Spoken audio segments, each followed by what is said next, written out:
नमस्कार, आप देख रहे हैं टीपीवी न्यूज। मैं हूं आपके साथ अश्विनी सरोही। महाराष्ट्र में इन दिनों हाई वोल्टेज ड्रामा जारी है। सियासी घमासान के बीच महाराष्ट्र की उद्धव सरकार कब गिर जाए कुछ कहा नहीं जा सकता। जहां एक तरफ एकनाथ शिंदे 40 से ज्यादा विधायक अपने पाले में होने का दावा कर रहे हैं, वहीं सरकार फ्लोर टेस्ट के लिए खुद को तैयार बता रही है। बीती शाम मुख्यमंत्री उद्धव ठाकरे सरकारी आवास खाली कर निजी आवास मातोश्री पहुंच गए। महाराष्ट्र में चल रहे सियासी उठापटक के बीच टीपीवी न्यूज के संवाददाता ने जयपुर में शिव सैनिक से बातचीत की, जहां जयपुर में प्रदेश शिवसेना के पदाधिकारी सियासी संकट पर चुप्पी साधे हुए हैं। वहीं टीपीवी न्यूज से शिवसेना के पूर्व पदाधिकारी और शिव सैनिक दशरथ सिंह पवार ने खास बातचीत की। इस दौरान दशरथ सिंह ने कहा कि शिवसेना पर ऐसे संकट पहले भी आए हैं। सियासत में संकट तो आते जाते रहते हैं। शिवसेना इस सियासी संकट से जल्द उबरेगी। देखिए दशरथ सिंह की टीपीवी न्यूज से खास बातचीत। अभी हम संकट में हैं, लेकिन संकट का मतलब ये नहीं कि संकट कभी निकलता नहीं है। संकट आते हैं जाते हैं, ये कोई बड़ी चीज़ नहीं है। सियासत में ये बातें नॉर्मल सी है। क्या लगता है आपको सरकार गिरेगी? देखिए, सरकार इस समय संकट में, लेकिन गिरने की बात हम तब तक नहीं कह सकते जब तक कोई हमारा विपक्ष में खड़ा ना हो जाए। सीएम हाउस खाली भी कर दिया। सीएम हाउस खाली इसलिए किया है कि हम अपमानित होकर कहीं से भी नहीं जाना चाहेंगे।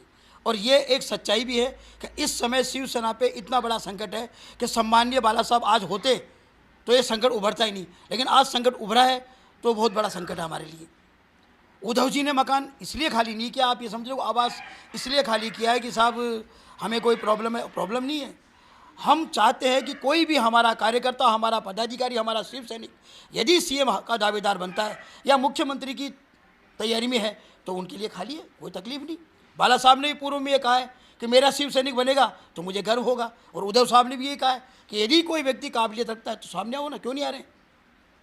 ये सब आप लोगों को सब मालूम है कि एक सिस्टम के द्वारा प्रचलित है। कुछ हमारे विपक्षी है, कुछ हमारे सगे संबंधी भी है। मैं ये नहीं कह रहा हूँ कि विपक्षी हमारे विरोध में, हमारे सगे संबंधी जो कल तक हमारे साथ थे आज वो भी हमारे विरोध में है। कई जगह कई संकट है, लेकिन ऐसी बात नहीं कि संकट खत्म नहीं होते, होते हैं। और जल्दी ये संकट, मैं आपको बता रहा हूँ, ये संकट भी खत्म हो जाएगा। तो क्या भाजपा सरकार बनाएगी? देखिए, भारतीय जनता पार्टी के बारे में मैं कुछ नहीं कहना चाहूँगा, क्योंकि भाजपा का ही रचा हुआ खेल है। किसी समय में इनके जितने भी राष्ट्रीय नेता हैं, मैं किससे कहीं से भी शुरुआत करा रहा हूँ मुझसे आप, तो ये सब लोग पार्टियां तोड़ तोड़ के छोड़ के भग गए थे। चाहे स्वर्गीय कल्याण सिंह जी हो, चाहे उमा भारती हो, चाहे शंकर सिंह वघेला हो, ये सब लोग तोड़ के चले गए थे। उस सबने बाला साहब से कहा था कि साहिब अपनी पार्टी में इनको लो। उन्होंने कहा नहीं, हम मित्रों के साथ में कोई दगा नहीं करेंगे। लेकिन आज वो मित्र हमारे साथ में दगा कर रहे हैं।